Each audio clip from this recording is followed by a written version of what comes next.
Tunde wanted to disgrace his ex-wife by inviting her to his grand wedding. He imagined her arriving in tears, wearing something cheap, while he and his new bride shone before everyone.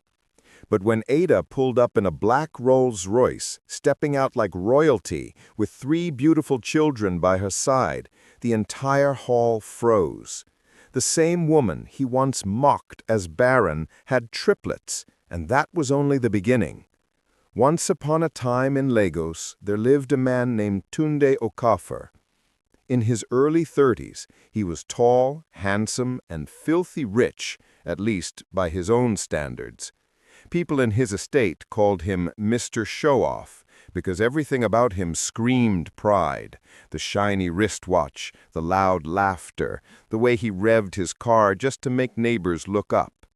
But behind the glass house, designer suits, and gold chains was a man haunted by insecurity.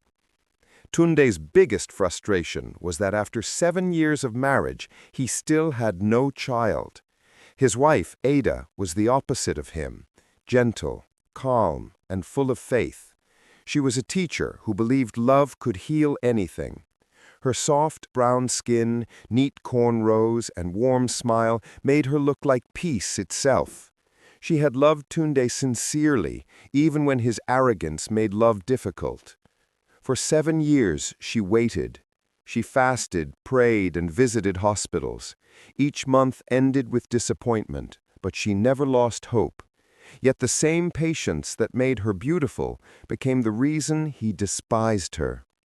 One humid evening, the fight that had been building finally exploded. Tunde barged into the bedroom, tie loosened, temper blazing.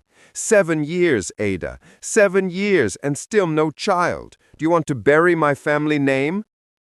Ada's voice trembled. Tunde, please, we've tried. Maybe it's not God's time yet.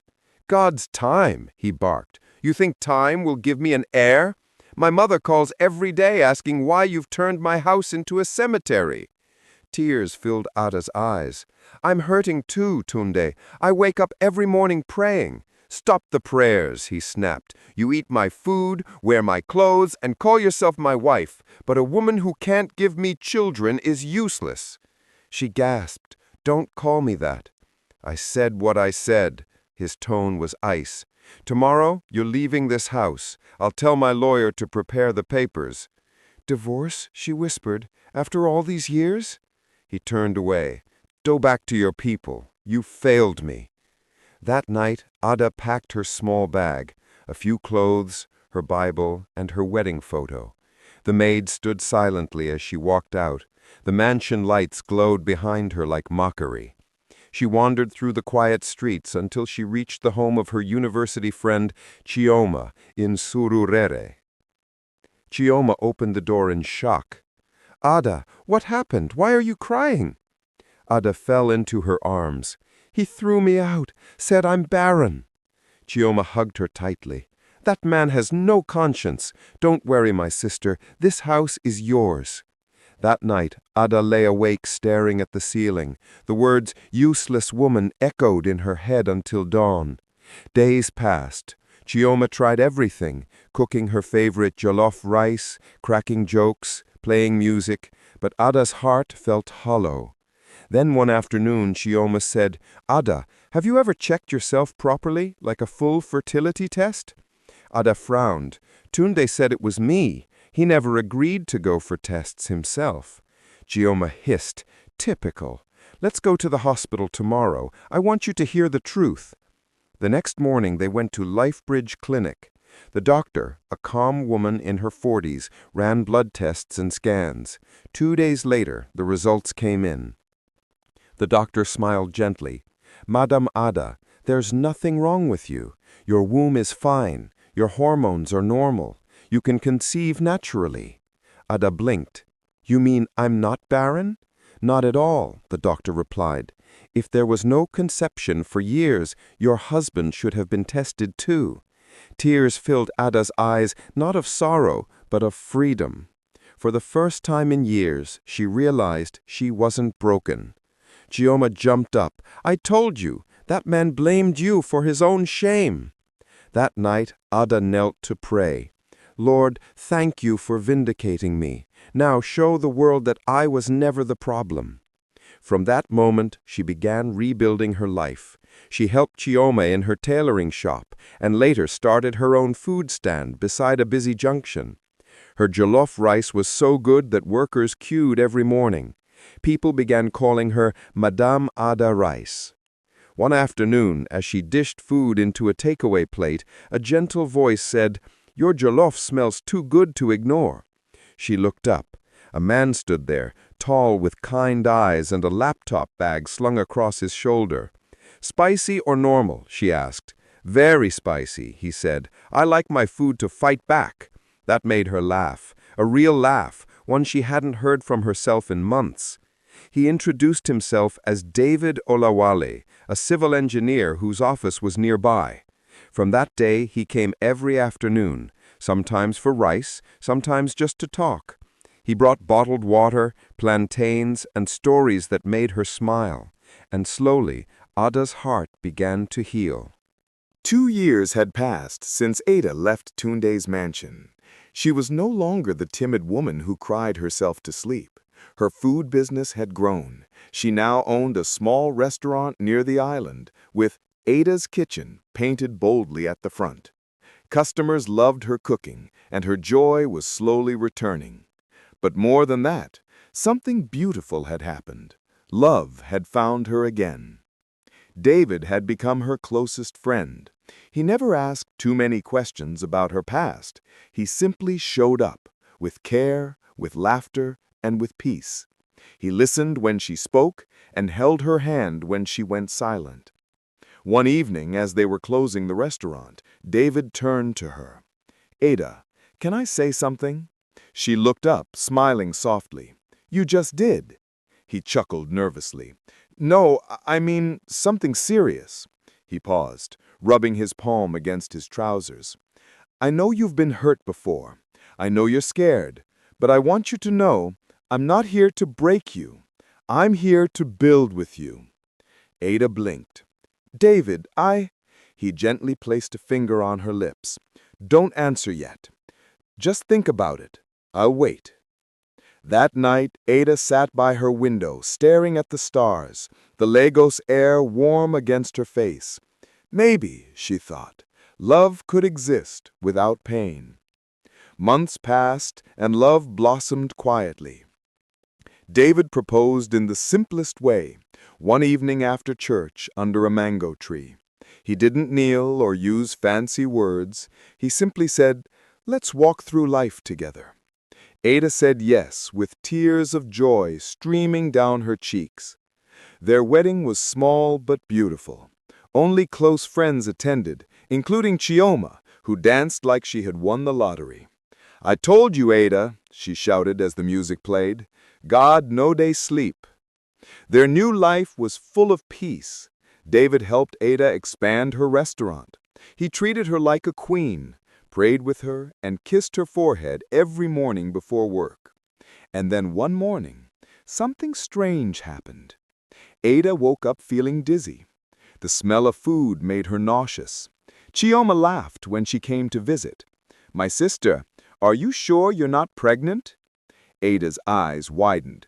"Don't joke like that." But when the sickness continued, David took her to the hospital. The nurse returned smiling. "Congratulations, madame. You're 3 weeks pregnant." Ada froze. "Pregnant?" David's eyes widened too. "Are you serious?"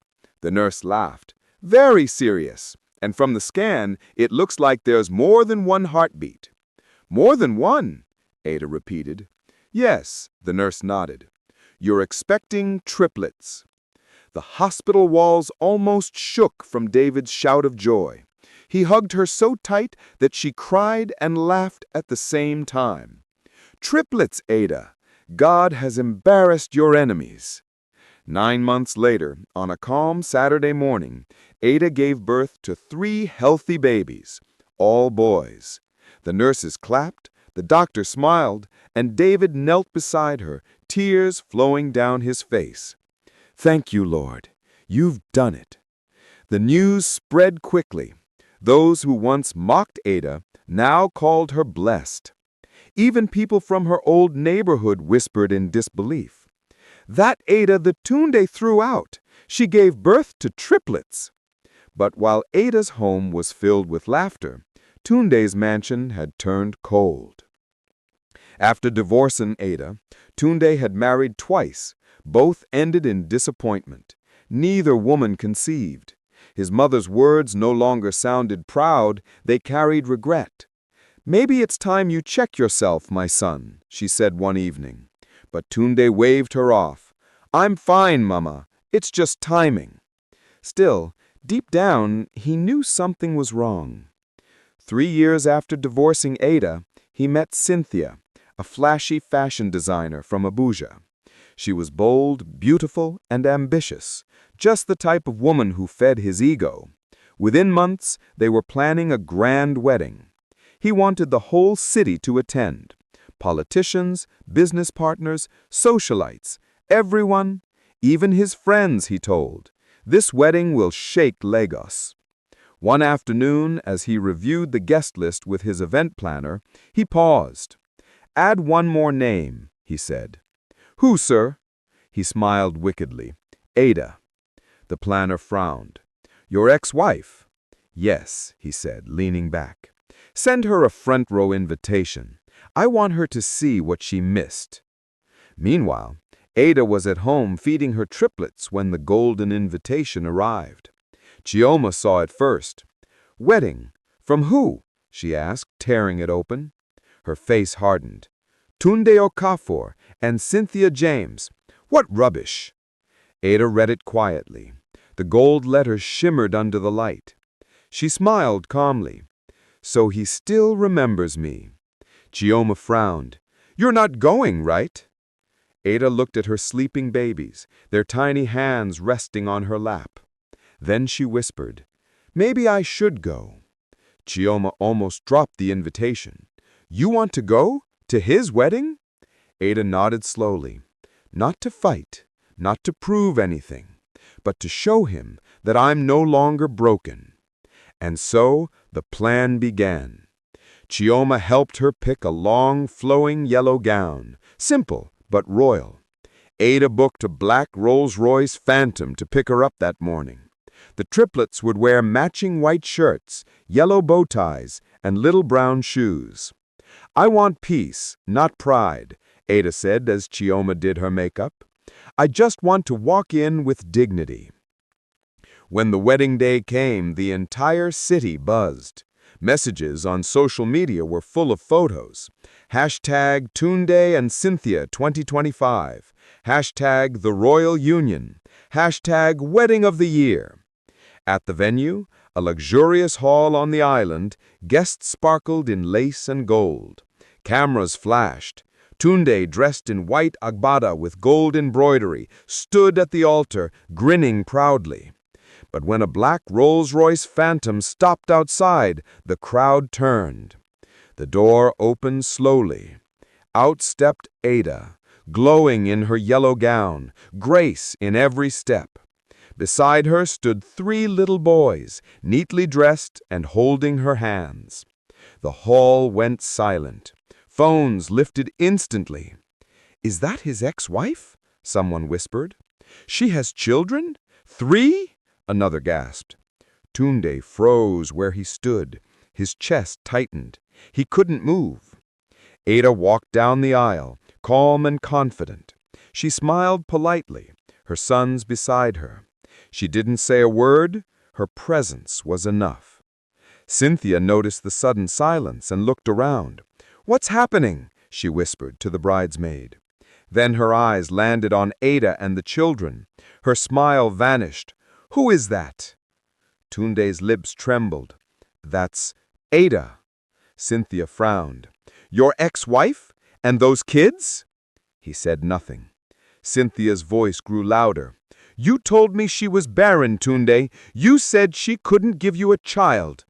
The hall erupted in murmurs. Cameras flashed. Guests gasped. Ada stood gracefully and said softly, "I was never barren.